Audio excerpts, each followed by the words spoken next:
Olá, bem-vindos a mais uma videoaula.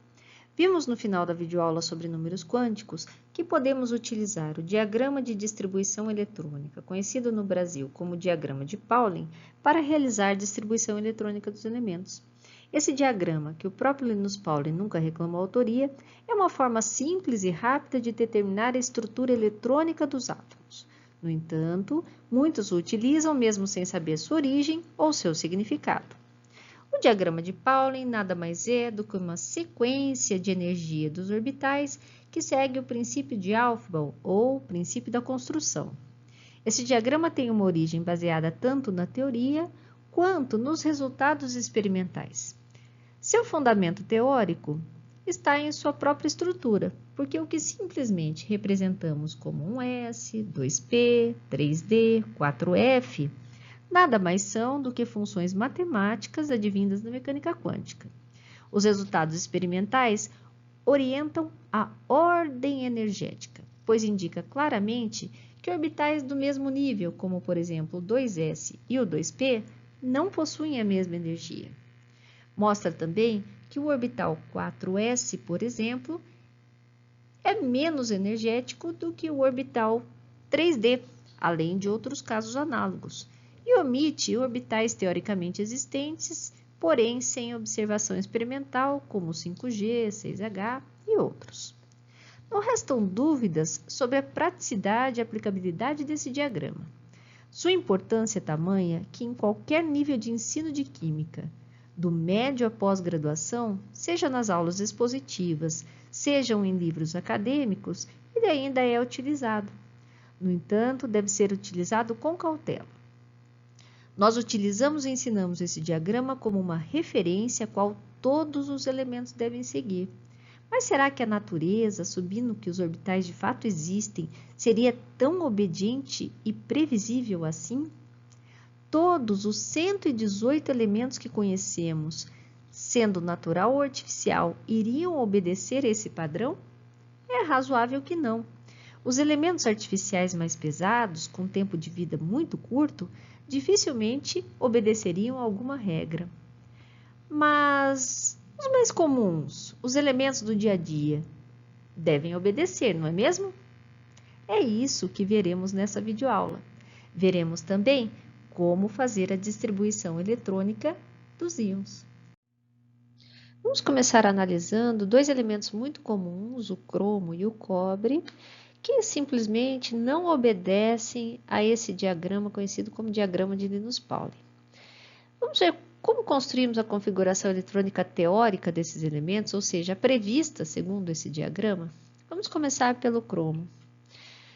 O cromo tem número atômico 24, ou seja, ele tem 24 prótons dentro do núcleo. Como esse elemento não está representado aqui com carga alguma, isso significa que ele também tem 24 elétrons na eletrosfera, que nós vamos distribuir segundo esse diagrama que segue o princípio de Aufbau, ou construção energética. Lembrando, a primeira diagonal aqui, ela aborda o orbital menos energético, e a sequência nos dá a sequência energética dos orbitais previstas segundo a regra de Madelung. Então, como que fica a distribuição do cromo? Bom, começamos aqui com o orbital 1s. O orbital 1s só tem uma orientação no espaço, então só tem um tipo de orbital s em cada nível de energia, que cabem 2 elétrons com espinhos opostos. Acabou essa diagonal, vou para a próxima. A próxima diagonal eu encontro o orbital 2s, que também cabem 2 elétrons. Terceira diagonal, eu encontro os orbitais 2p. Lembrando que cada nível de energia, nós temos 3 orbitais p com orientações distintas, mas com o mesmo tamanho, ou seja, com a mesma energia. Cada orbital p comporta 2 elétrons, então os orbitais 2p comportam 6 elétrons. Já totalizamos aqui 10 elétrons distribuídos. Continuando. Continuando na diagonal, nós encontramos o orbital 3s, que comportam 2 elétrons. Acabou essa diagonal, vou para a próxima. Orbital ou orbitais 3p, que comportam 6 elétrons, e orbital 4s, que comportam 2 elétrons. Já temos aqui 20 elétrons distribuídos. Faltam apenas 4. Acabou essa diagonal, vou para a próxima, encontro os orbitais 3D, que são 5 em cada nível, com 5 orientações diferentes. Só tenho 4 elétrons para terminar a distribuição, então 3D4 distribuir os 24 elétrons do cromo. Vamos fazer a mesma coisa para o cobre. O cobre tem número atômico 29, como esse átomo aqui é neutro, isso indica que eu também tenho 29 elétrons para ser distribuídos. Utilizando o mesmo diagrama, eu chego nessa configuração eletrônica que termina em 4s2, 3d9. Essas duas configurações aqui são as configurações eletrônicas teóricas previstas pelo diagrama de Pauling. No entanto, quando observamos experimentalmente como esses elétrons são distribuídos, nós temos uma nova configuração eletrônica diferente da prevista. Onde está a diferença aqui? No finzinho aqui da distribuição. Olha. No lugar de terminar 4s2, 3d4, o cromo tem a sua configuração eletrônica terminada em 4s1, 3d5. E o cobre, no lugar da configuração terminar em 4s2, 3d9, essa configuração termina em 4s1, 3d10. Isso é baseado em fato experimental. Tá? O método tradicional para explicar essa anomalia na distribuição dos elétrons do cromo e do cobre é um método que a gente chama de método do subnível de energia parcialmente preenchido, né? Eu falei, são 5 orbitais, então se eu tenho 5 elétrons aqui, eu tenho 5 orbitais D parcialmente preenchidos, ou o orbital completamente preenchido, né? Vamos detalhar esse método agora e ver se isso aí continua, se tem outros elementos com esse mesmo tipo de distribuição e se seguem essa regra do orbital D semi-preenchido ou completamente preenchido. Então, vamos ver o que é esse método tradicional utilizado para explicar essa diferença na distribuição de elétrons do cromo e do cobre, que é chamado método do subnível de energia parcialmente preenchido e completamente preenchido. Começamos aqui com a distribuição eletrônica do cromo e do cobre, seguindo o diagrama de Pauling. Aqui embaixo é uma outra forma de representação da configuração eletrônica, chamada de convenção Cerne do gás nobre, né? O que é isso? Essa forma de representar a configuração eletrônica é uma forma simplificada. O que a gente faz? Como que a gente utiliza essa representação? Aqui entre colchetes é o gás nobre do período anterior do elemento que a gente está representando. Tanto o cromo quanto o cobre estão no quarto período da tabela periódica. O gás nobre que vem no terceiro período é o argônio. Então, o que a gente quer dizer com essa representação? Que o cromo, segundo o diagrama de Pauling, tem a configuração do argônio, igualzinha, mais os elétrons 4s, 2 e 3d4. Da mesma forma, o cobre tem a configuração do gás nobre argônio, mais os elétrons 4s2, 3d9, beleza? Isso aqui vocês vão ver muito, principalmente em questões de vestibular. Essa é a forma tradicional de ver representada a configuração eletrônica de elementos com altos números atômicos, ok? Bom, aqui embaixo, então, eu representei os orbitais 4s e 3d desses dois elementos e a quantidade de elétrons prevista na configuração do diagrama de Pauling. Então, eu tenho 2 elétrons no 4s, um com número quântico de spin mais meio, que eu vou chamar aqui de elétron alfa, e um com o número quântico de spin menos meio, representadinho por uma flecha para baixo em vermelho, que eu vou chamar de elétron beta, ok? Bom, Em um átomo isolado, os orbitais D dentro de um mesmo nível de energia são ditos degenerados. O que significa isso mesmo? Possuem a mesma energia. Então, eu estou representando aqui por 5 patamares no mesmo nível, indicando que eu não tenho diferença de energia entre esses orbitais. Mas se a gente observar aqui no cromo, dos 5 orbitais 3D, eu tenho 4 orbitais com um elétron alfa cada um, né, com spin mais meio, ou seja, 4 orbitais 3D semi-preenchidos e um orbital 3D vazio. Será que um orbital vazio vai ter a mesma energia de orbitais semi-preenchidos com elétron? Essa mesma pergunta eu posso fazer para o cobre, né, que tem 9 elétrons nos seus orbitais 3D. Se olharmos a distribuição aqui, nós temos 4 dos orbitais 3D completamente preenchidos, com elétrons emparelhados, ou seja, um elétron com spin mais meio e um spin menos meio, e um orbital semi-preenchido.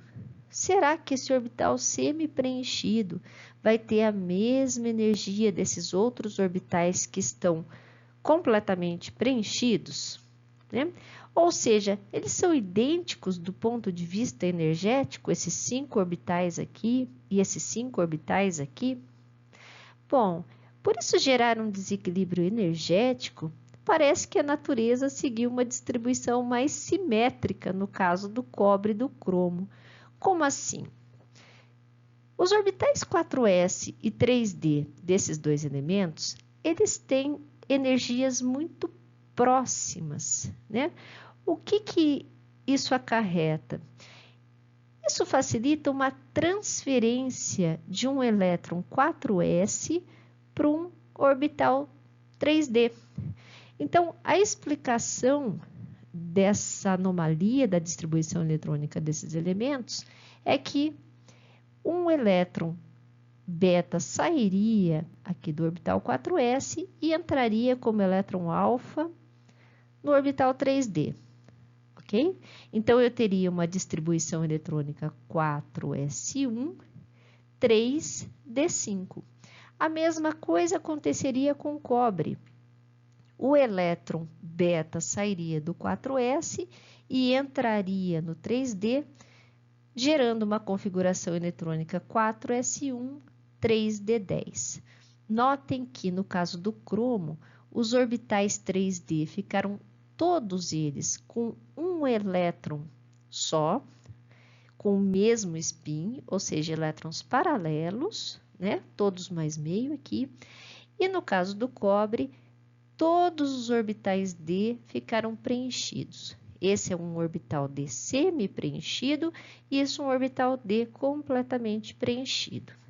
Segundo esse método tradicional, essa distribuição de elétrons nos orbitais D geraria uma simetria no átomo e uma menor repulsão eletrônica, estabilizando energeticamente esses dois elementos. E isso explicaria essa configuração eletrônica no lugar da configuração eletrônica pelo diagrama de Pauling.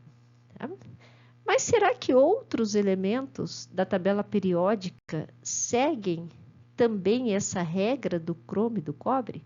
É isso que vamos ver.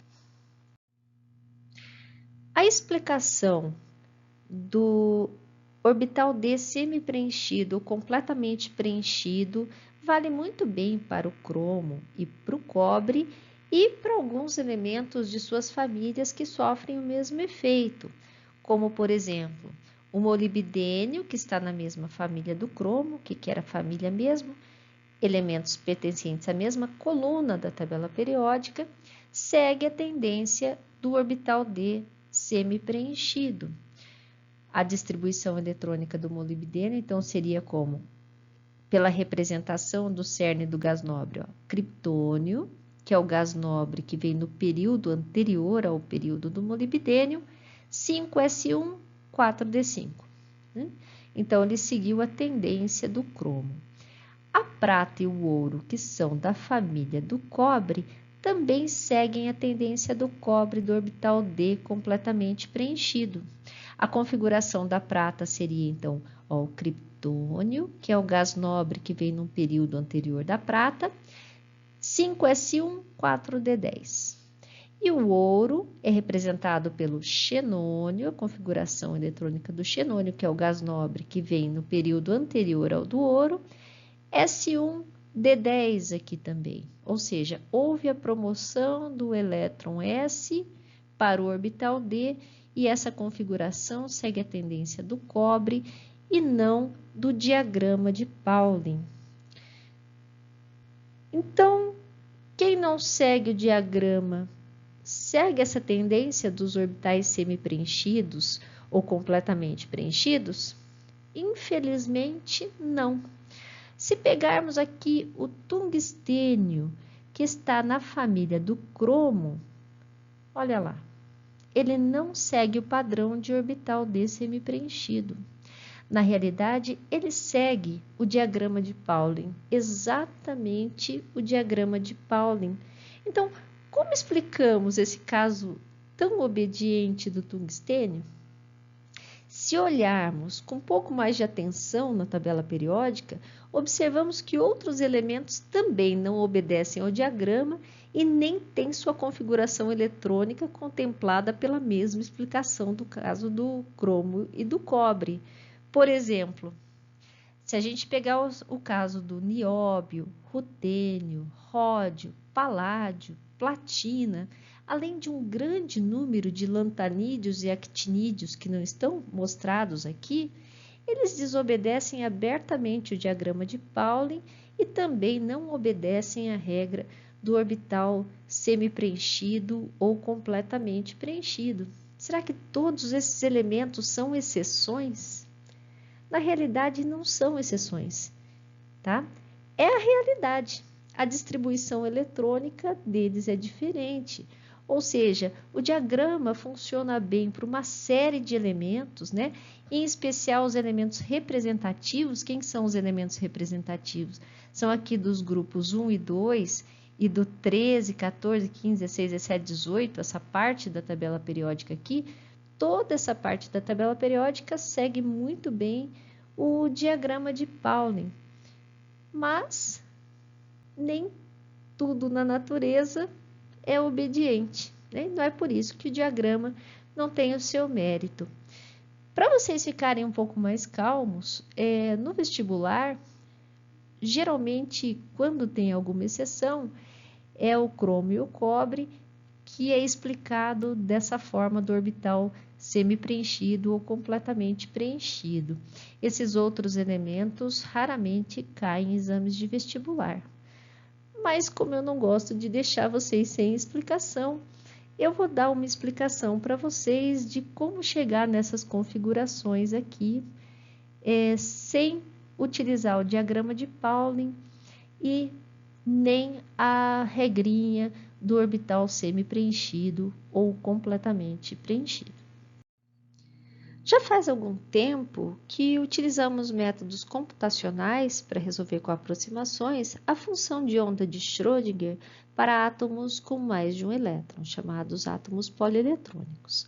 Esses métodos nos fornecem, dentre outras coisas, a energia dos orbitais atômicos. Em 1988, foi publicado um artigo no Journal of Chemical Education que traz um novo diagrama chamado diagrama de Richens-Sutter, por conta do nome dos pesquisadores que o desenvolveram, e mais recentemente, em 2013, pesquisadores da UFRJ utilizaram esse diagrama de Richens-Sutter para explicar a configuração eletrônica dos elementos de transição numa publicação em uma revista nacional chamada Química Nova, cuja referência está no final desta videoaula.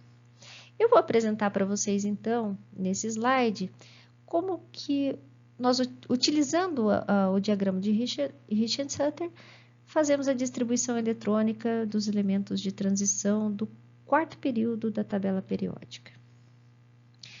Esse aqui é o diagrama de Richard-Sutter para os elementos do quarto período, os elementos de transição do quarto período. Esses números aqui em cima representam o número do grupo ou das famílias desses elementos. As curvas vermelhas aqui representam a energia dos orbitais S, enquanto as curvas azuis representam a energia dos orbitais D.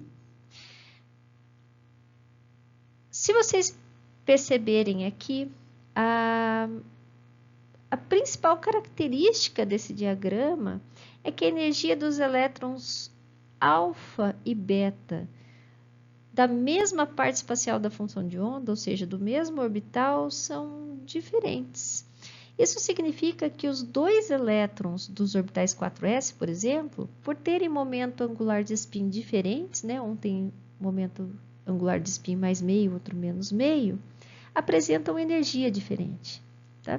Isso pode soar um pouco estranho, mas quem conhece o mundo da modelagem molecular sabe que essa é uma forma padrão dos softwares resolverem as funções de onda.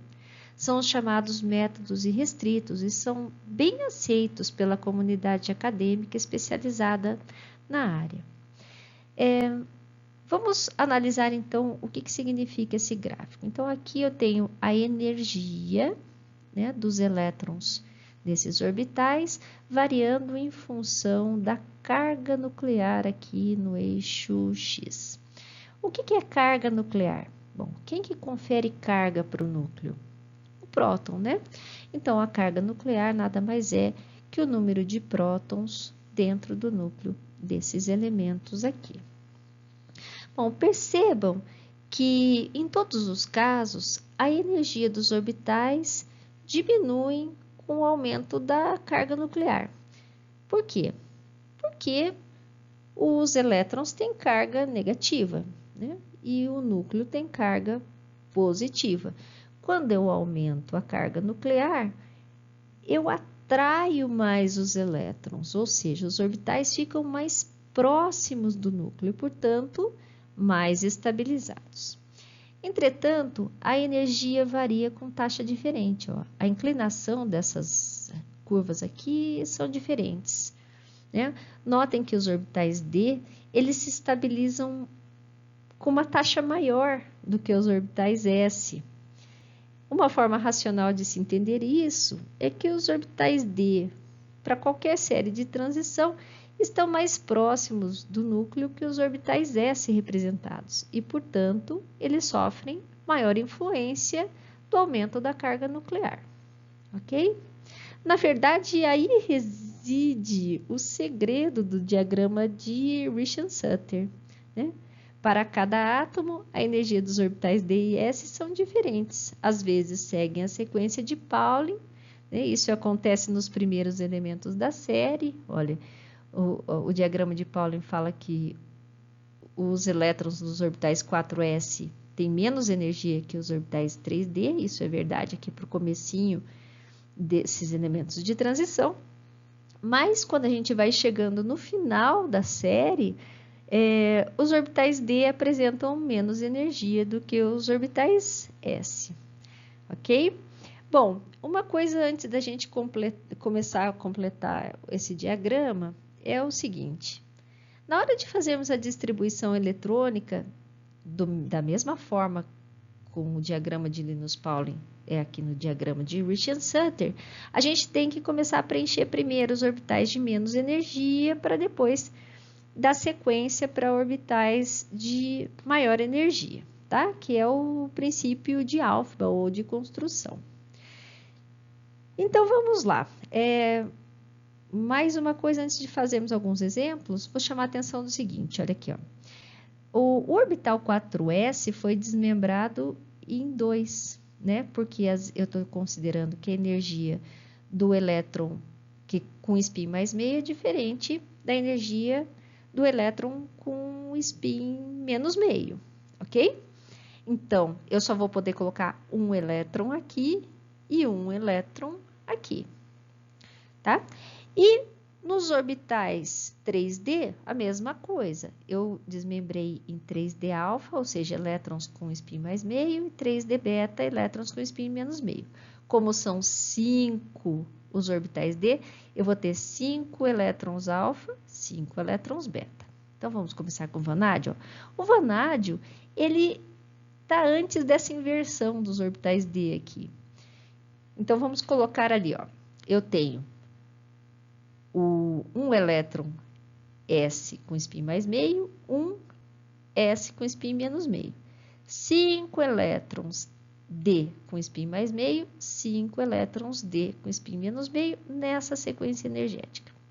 Esse número do grupo aqui, número 5, é o número de elétrons nesses dois subníveis aqui. Então, a gente tem que pôr 5 elétrons aqui, começando do subnível de menor energia e assim sucessivamente. Olha, coloquei um elétron alfa no 4s, um elétron beta no 4s e 3 elétrons, seguindo a regra de Hund, nos orbitais D, os elétrons alfa com spin mais meio. Tá? Deu 5 elétrons. Como que ficou a configuração eletrônica? A configuração eletrônica do vanádio, então, é a configuração do argônio. 4s1, 2, 3d, 3. Ok? Essa configuração segue o diagrama de Pauling. Por quê? Porque tanto o elétron alfa quanto o beta do orbital 4s são menos energéticos do que os elétrons alfa e beta dos orbitais 3d. Isso não vai acontecer com o cromo. Olha, o cromo, ele já tem essa inversão. Então, vamos colocar os elétrons aí. Começando pelo 4s alfa. Coloquei um elétron aqui. Eu tenho 6 elétrons para distribuir nesses dois subníveis. Os próximos 5 elétrons, seguindo a regra de Hund, vão semi-preencher os orbitais 3d.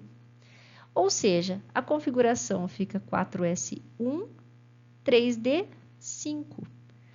Sem utilizar o artifício da progressão de um elétron S para o D, a gente consegue explicar a configuração eletrônica desse elemento. Finalmente, o cobre, que tem a maior inversão ainda dos orbitais D com S, como que seria o preenchimento? Eu tenho 11 elétrons para colocar nesses dois subníveis. Coloco 5 elétrons alfa no orbital 3D, um elétron alfa no orbital 4s e 5 elétrons beta no orbital 3D. Notem que o elétron beta do orbital 4s é mais energético. Colocamos, então, os 11 elétrons do cobre. Como que ficaria a configuração do cobre, então? A configuração do argônio, 4s1, 3d quanto? 5 elétrons de alfa, 5 elétrons de beta, ou seja, 3d10. Mais uma vez, a gente consegue explicar a configuração do cobre sem usar o artifício da progressão de um elétron S para um nível D, só utilizando a energia desses orbitais. Ou seja, o princípio de Aufbau também é contemplado aqui. Nós começamos a preencher os subníveis menos energéticos para o mais energético, só que no caso do cobre, o elétron beta do subnível 4s é mais energético do que todos os elétrons do subnível 3d. Dessa forma, explicamos essa anomalia do cromo e do cobre sem usar o artifício dos orbitais D semi-preenchidos e completamente preenchidos. Vamos ver como que isso ficaria no quinto período dos elementos de transição? Eu vou apresentar para vocês agora, então, alguns exemplos de configurações eletrônicas de elemento de transição do quinto período, utilizando esse diagrama de Richens-Sutter.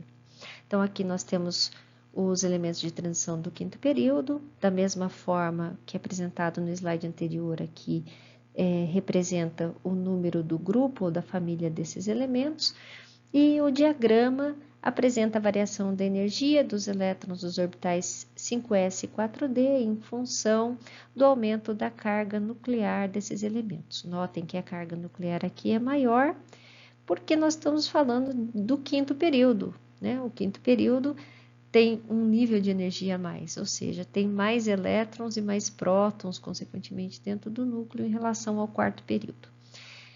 Da mesma forma que os elementos de transição do quarto período, eu também tenho uma variação diferente, uma taxa de variação diferente da energia dos orbitais 4d em relação ao 5s, né?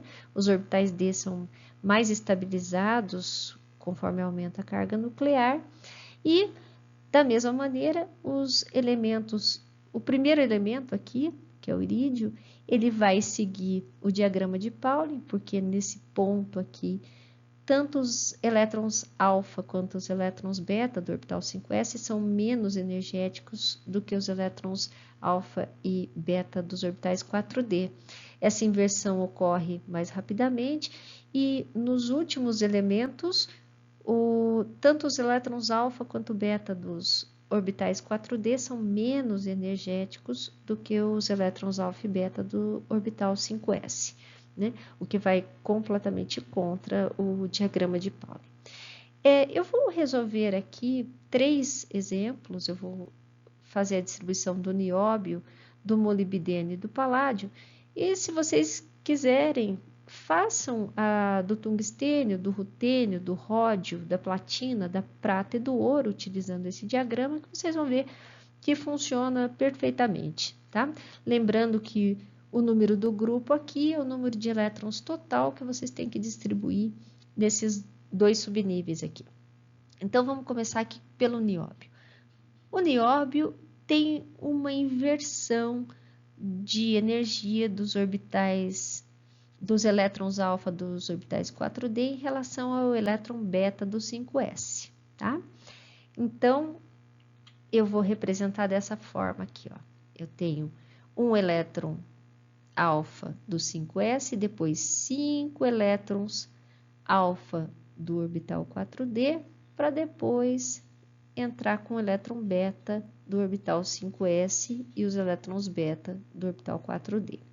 São 5 elétrons que eu tenho que distribuir, começando pelo orbital de menor energia. Então, vamos lá. Coloquei um elétron aqui, alfa, né, ou seja, o spin mais meio no orbital 5s. Restam 4, seguindo o princípio de Runde, os 4 elétrons alfa do orbital 4d. Como que vai ficar a configuração eletrônica do nióbio, então? É a configuração eletrônica do criptônio, 5s, 1, 4d, 4. Ou seja, eu não tenho promoção do elétron alfa do 5s para o 4d para semi-preencher todos os orbitais. Ou seja, eu não sigo nem o diagrama de Pauling e nem a regra do orbital D semi-preenchido.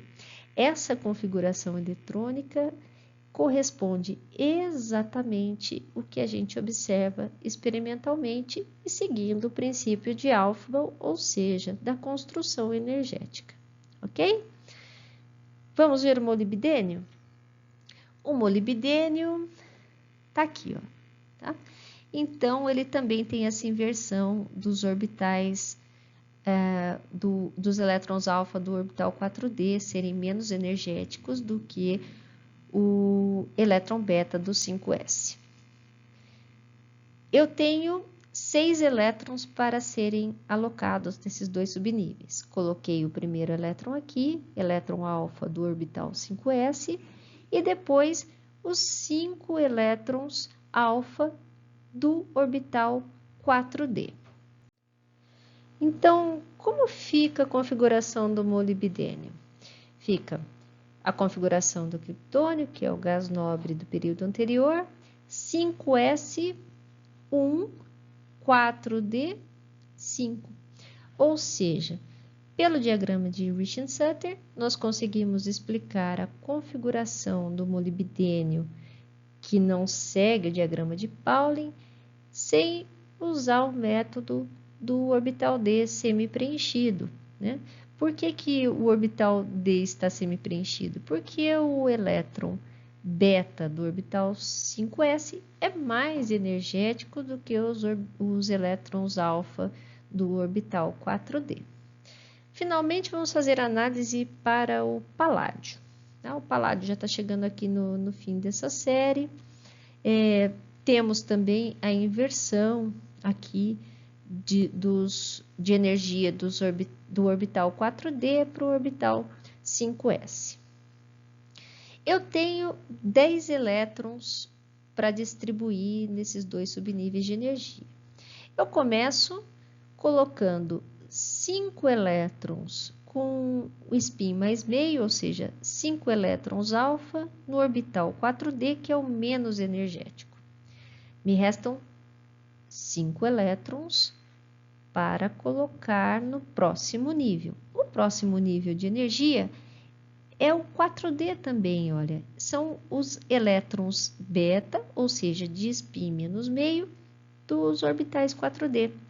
Então, coloquei os 5 elétrons. Pronto, já utilizei os 10 elétrons. Qual que vai ser a configuração eletrônica do paládio, então?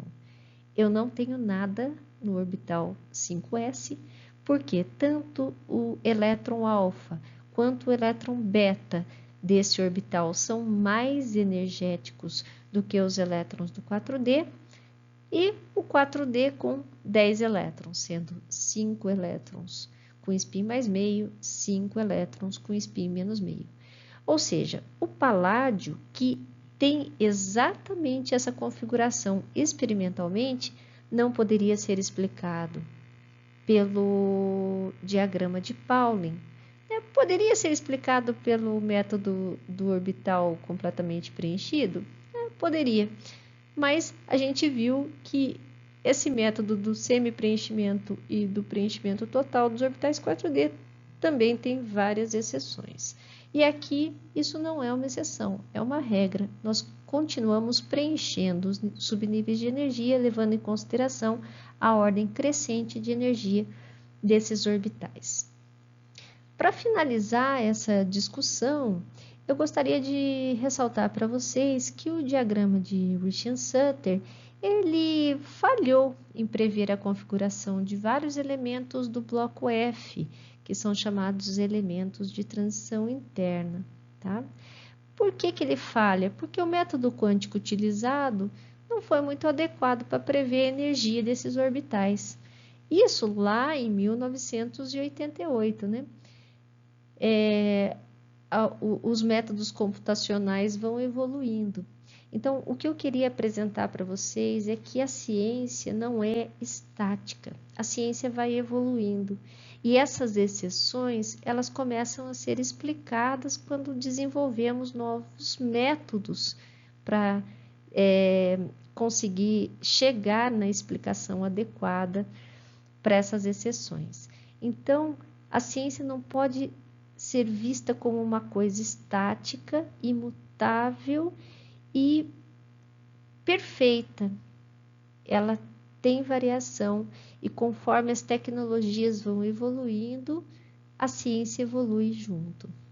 Espero que vocês tenham entendido e se um dia vocês se depararem com um diagrama de energia que vocês nunca tenham visto, vocês consigam preencher ou fazer a configuração eletrônica seguindo o princípio de Aufbau, ou seja, a gente começa a preencher sempre do nível de menor energia para o nível de maior energia, ok? Eu vou mostrar para vocês agora como fazemos configurações eletrônicas de íons. Vamos começar com os cátions, que são os íons carregados positivamente. Então, eu vou fazer a configuração eletrônica aqui do galho 3+, utilizando o diagrama de Pauling mesmo. Bom, o galho, ele tem número atômico 31, ou seja, ele tem 31 prótons dentro do núcleo. Fica a dica aqui. Quando a gente vai fazer configuração eletrônica de cátions, faça primeiro a configuração eletrônica do elemento neutro, para depois saber que elétrons você vai ter que tirar desse elemento, ok?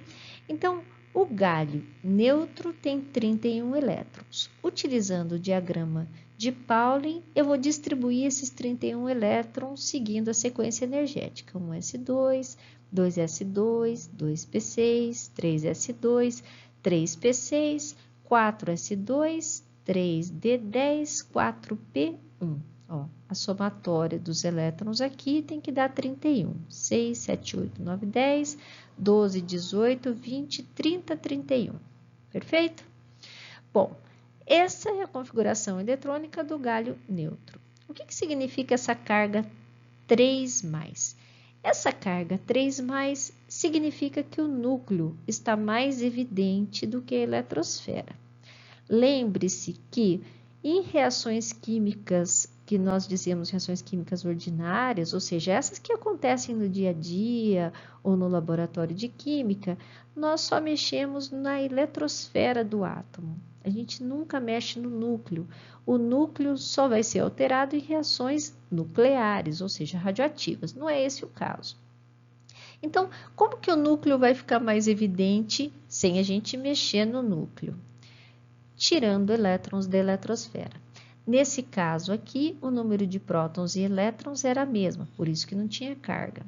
Para eu ter carga mais 3, eu tenho que retirar 3 elétrons da eletrosfera. Bom, lembrando, que elétrons que eu vou retirar? Eu tenho que retirar os elétrons de valência.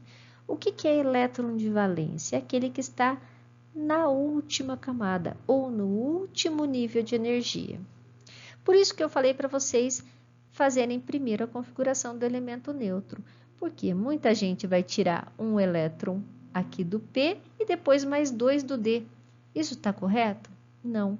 Eu vou fazer um rearranjo aqui, porque isso daqui está seguindo a distribuição energética. Qual que é o nível de valência desse elemento? O nível de valência desse elemento é aquele que tem o maior número quântico principal, ou seja, o maior númerozinho aqui na frente dos orbitais. Qual que é o maior número aqui? Olha, é o 4. Mas eu tenho o 4p e tenho o 4s. Então, eu vou reorganizar agora conforme os níveis de energia. Então, olha, eu tenho o nível 1 com 2 elétrons, o nível 2 com 6 mais 2, 8 elétrons. Olha, eu joguei o 3D para cá, para ficar todo mundo do terceiro nível. Quantos elétrons tem nesse nível? 10 mais 6, 16, mais 2, 18. E na camada de valência, eu tenho o 4s2 e o 4p1. Eu tenho exatamente 3 elétrons de valência e são esses 3 elétrons que vão ser retirados para a formação desse cátion. Então, a configuração eletrônica do galho 3+ é essa daqui, ó.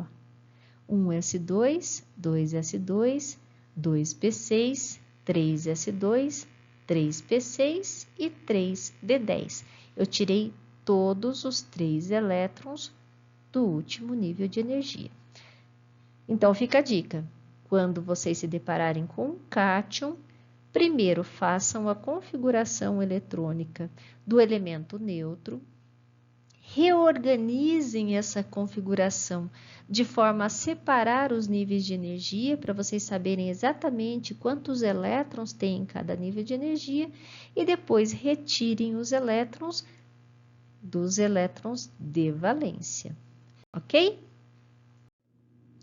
A configuração eletrônica de ânions, ou seja, os íons de carga negativa, são mais tranquilas do que dos cátions. O que significa uma carga negativa? Significa que esse elemento está ganhando elétrons. Então, aqui eu estou pedindo a configuração eletrônica do enxofre 2-. Lá na tabela periódica, o enxofre tem número atômico 16, ou seja, ele tem 16 prótons no núcleo.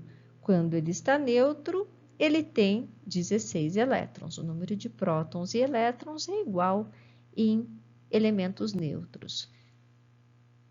Se eu tenho carga menos 2, é sinal que eu acrescentei 2 elétrons nesse elemento para se tornar o ânion S-2. Ou seja, essa espécie tem 18 elétrons.